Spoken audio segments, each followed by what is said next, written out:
Okay, so now what we're going to work on is cutting the guard column and putting the guard column back up into the inlet. So we can see now that here's the inlet.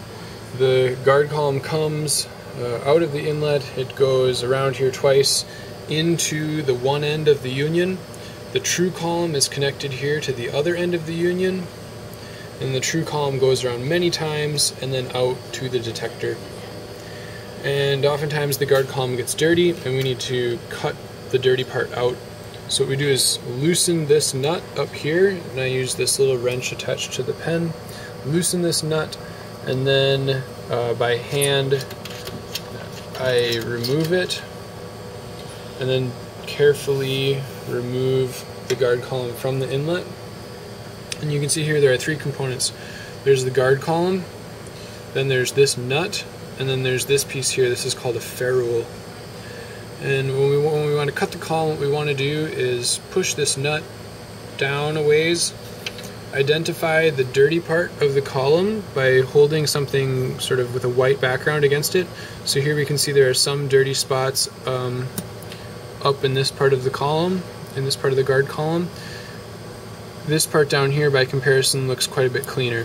So what I'm going to do is cut this piece of the column off, and again the way to do that is to hold your finger behind the column, take this instrument and press lightly and drag it across and score it. Now it can be broken off like that.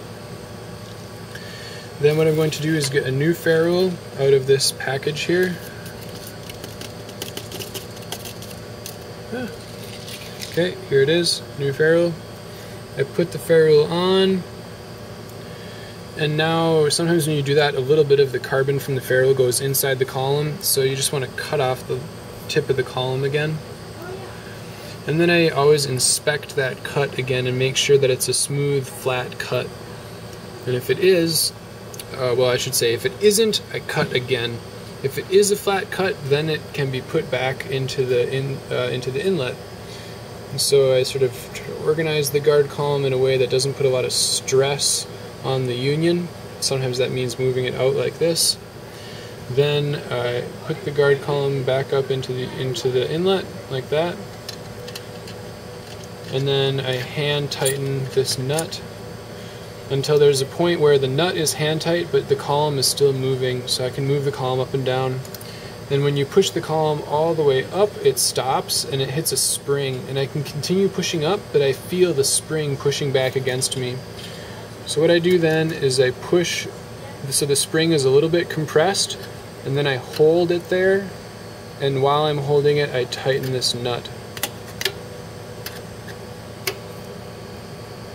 And once that's tight, then I let go. Oops.